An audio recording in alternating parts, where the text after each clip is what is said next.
SSC 2027 পরীক্ষায় নতুন রুটিনের সঙ্গে গুরুত্বপূর্ণ কিছু নির্দেশনাও প্রকাশ করা হয়েছে। মোট 14টি নির্দেশনা থাকলেও এর মধ্যে কমপক্ষে 5টি নির্দেশনা তোমাদের জন্য জানা খুবই জরুরি। কারণ পরীক্ষার হলে গিয়ে যেন কোনো ধরনের ভুল না হয়, সেজন্য আগে থেকে এসব বিষয়ে জানিয়ে দেওয়া হয়েছে। তাই ভিডিওটি শেষ পর্যন্ত অবশ্যই মনোযোগ দিয়ে দেখো।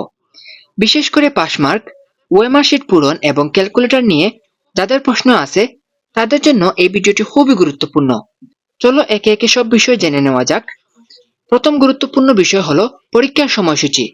নির্দেশনায় বলা হয়েছে পরীক্ষার্থীদের পরীক্ষা শুরুর কমপক্ষে 30 মিনিট আগে পরীক্ষা কেন্দ্রে উপস্থিত হয়ে পরীক্ষার কক্ষে অবস্থান করতে হবে।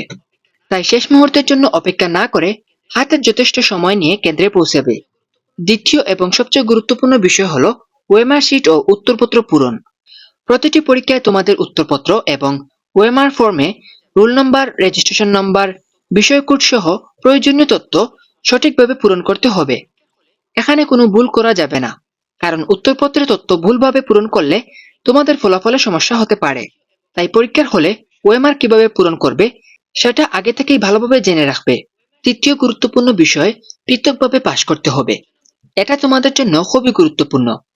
নির্দেশনায় বলা হয়েছে শিক্ষার্থীকে সৃজনশীল, রচনামূলক, বহু নির্বাচনী এবং ব্যবহারিক অংশে প্রযোজ্য ক্ষেত্রে পৃথকভাবে পাশ করতে হবে। অর্থাৎ শুধু মোট নম্বর ভালো পেলেই হবে না, নির্ধারিত প্রতিটি অংশে আলাদাভাবে পাশ করতে হবে। তাই শুধু সৃজনশীলের জন্য প্রস্তুতি নিলে হবে না, এমসিকিউ এবং ব্যবহারিক অংশেও সমান গুরুত্ব দিতে হবে। চতুর্থ গুরুত্বপূর্ণ বিষয় হলো তোমাদের ক্যালকুলেটর। অনেকেই প্রশ্ন করো পরীক্ষায় কোন ক্যালকুলেটর ব্যবহার করা যাবে। নির্দেশনায় বলা হয়েছে শিক্ষা বোর্ড কর্তৃক অনুমোদিত ক্যালকুলেটরই ব্যবহার করা যাবে। অর্থাৎ ইচ্ছামতো কোনো ক্যালকুলেটর নিয়ে পরীক্ষার হলে যাওয়া যাবে না। অনুমোদিত ক্যালকুলেটরের তালিকায় থাকা ক্যালকুলেটরগুলোই ব্যবহার করতে পারবে।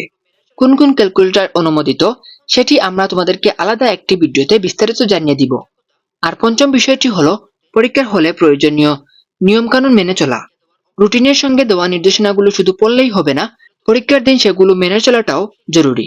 তাই এখন থেকে নির্দেশনাগুলো একবার ভালোভাবে দেখে রাখো।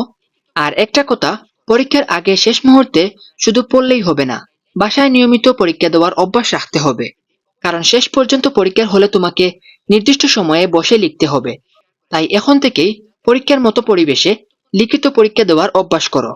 আর তোমাদের জন্য আমরা নিয়মিত সাজেশন এবং গাইডলাইন ভিডিও দিয়ে যাব। এমন গুরুত্বপূর্ণ আপডেট পেতে অবশ্যই আমাদের চ্যানেলটিকে সাবস্ক্রাইব এবং ফলো করে রাখো।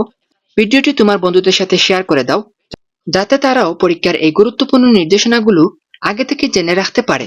সবাই ভালোভাবে পড়াশোনা করো। আজকের মতো এখানেই শেষ করি। সবাই ভালো থাকবে, সুস্থ থাকবে। আল্লাহ হাফেজ সবাইকে।